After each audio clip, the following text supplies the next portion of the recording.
Very welcome views. इस साल में हमें बहुत से अप्स एंड डाउन्स देखने को आए due to Covid situation, specially due to Covid situation.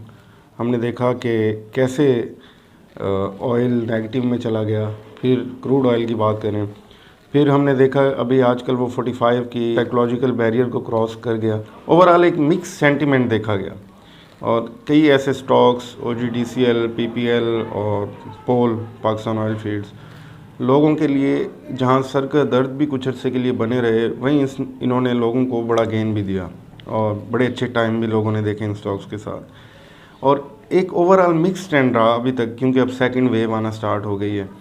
लेकिन एक सेक्टर ऐसा है, स्पेशली एक सेक्टर ऐसा है जिसमें मिक्स सेंटिमेंट्स नहीं थे, बल्कि अभी 2020 उसके लिए अच्छा साबित हो रहा है despite the lockdown of Covid, क्योंकि इसमें रिकवरी 2020 में आना स्टार्ट हुई और लोगों ने इसकी प्राइसेस को, जो एक साइकोलॉजी बनी हुई थी कि दे हैव डबल्ड अप, तो वो आहिस्ता आहिस्ता ब्रेक होनी स्टार्ट हुई है और लोगों ने इस रियलिटी को एक्सेप्ट किया है कि in near term these prices are not coming down. और वो ऑटोमोबाइल सेक्टर की हम बात करें तो ऑटोमोबाइल सेक्टर में हमने देखा कि यही इंडिकेशंस होती हैं रिकवरी की कि यारिस के मॉडल्स आए और उसकी इतने ज़्यादा डिमांड आई कि टोयोटा के टोटल ऑर्डर्स का इस वक्त 45% ऑर्डर बुक या ऑर्डर लाइन कह लें वो यारिस पे चल रही है। और इसके अलावा फिर हमने देखा वो जो कोरोला के मॉडल्स हैं उन्होंने अनाउंस किया टोयोटा ने, इंडस मोटर्स ने, कि जनवरी में थोड़ी अपडेशन करके इनकी भी प्राइसेस को रिव्यू किया जा रहा है, तो होपफुली वो भी बढ़ जाएंगी। सुजुकी ने बढ़ाई, सब ने बढ़ाई। तो अभी कुछ और इस तरह के इंडिकेटर्स हैं that indicate that aggressive recovery हो रही है ऑटोमोबाइल सेक्टर में, और auto cash flow strong recovery से गुजर रहे हैं और financial accounts of automobile sector show aggressive normalisation of industry. और इसकी वजह से जो हमने देखा था कई बिग प्लेयर्स ने अपनी शिफ्ट्स कम की थी, अपने डाउन साइजिंग की तरफ गए थे, उन्होंने वापस शिफ्ट्स ना सिर्फ बढ़ाई हैं बल्कि एग्रेसिव टारगेट्स दिए हैं कि हम 2021 के एंड तक जो अभी हम प्रोडक्शन नॉर्मल हालात में पोस्ट कोविड सिचुएशन में दे रहे हैं, जो कि पिछले 2 साल से ज़्यादा है as compare to previous 2 years, तो नेक्स्ट ईयर 2021 के एंड तक इसमें मज़ीद इजाफा करेंगे, उन्होंने टारगेट्स दिए हैं।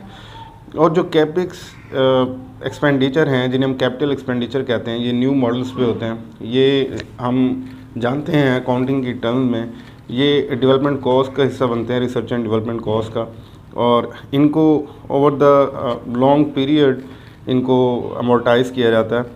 तो ये इस चीज़ की इंडिकेशन है न्यू मॉडल्स का आना कि दोबारा इंडस्ट्री बहाल हो रही है और जो इन कंपनीज़ के पास अब फ्री कैश होना स्टार्ट हो गया, ओन पे गाड़ियाँ दोबारा से चलनी स्टार्ट हो गई हैं, तो free cash is also indicating of normalise outflows और न्यू जो चीज़ें आ रही हैं, डेली पॉजिटिव न्यूज़ आ रही हैं, ये भी इसकी इंडिकेशन है। और जो नेट वर्किंग कैपिटल है जो उस बिज़नेस के ऑपरेशन से रिलेटेड है, वो भी due to healthier order books वो भी काफ़ी इम्प्रूव हो गया, प्रॉफिट्स वापस इम्प्रूव होने स्टार्ट हुए हैं। तो इसकी वजह से ज़ाहिर है जब प्रॉफिट्स इम्प्रूव होते हैं किसी सेक्टर के, तो फिर बिज़नेस उस सेक्टर में एक्सपेंशन की तरफ जाते हैं, न्यू प्लांट्स रखते हैं और न्यू टेक्नोलॉजी लाई जाती है, तो एम्प्लॉयमेंट बढ़ती है ओवरऑल मुल्क के लिए। एक और जो इम्पोर्टेंट इंडिकेटर इसकी रिकवरी के बारे में है वो ये है कि अगर आप इनकी फाइनेंशियल स्टेटमेंट्स देखें तीनों कंपनीज़ की, पाक सुजुकी की, इंडस मोटर्स की, होंडा कार की, तो आपको एक खुशगवार हैरत होगी अभी जो लेटेस्ट क्वार्टर्स हैं कि इनकी लेवरेज में कमी हो रही है। लेवरेज का मतलब क्या होता है? लेवरेज का मतलब ये होता है ऑपरेटिंग ऑन लोन्स।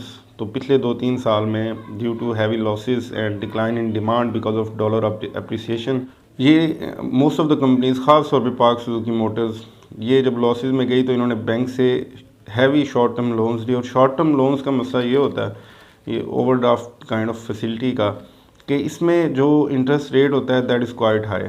तो अभी ये लेवरेज से वापस जा रहे हैं, इसका मतलब है प्रॉफिट्स हो रहे हैं और ये शॉर्ट टर्म लोन्स वापस कर रहे हैं। और पाक सुजुकी की फाइनेंशियल स्टेटमेंट से हमें, रिसेंट फाइनेंशियल स्टेटमेंट से ये भी पता चला। तो इसका मतलब ये भी है कि ऑर्डर्स भी बढ़ रहे हैं और कैश जनरेशन भी ज़ाहिर के साथ बढ़ रही है। तो ये इस पोजीशन में आते जा रहे हैं कि ये अपनी लेवरेज को कम करें और लोन्स को वापस करें, स्पेशली शॉर्ट टर्म बोरिंग्स जिनकी काफ़ी हाई इंटरेस्ट है। तो आने वाले दिनों में इनके शेयर्स में हमें एक बड़ा अच्छा लॉन्ग टर्म व्यू के साथ जंप नज़र आ सकते हैं, क्योंकि ओवरऑल ये पूरा सेक्टर प्रॉफिटेबिलिटी की तरफ जा रहा है। Thank you.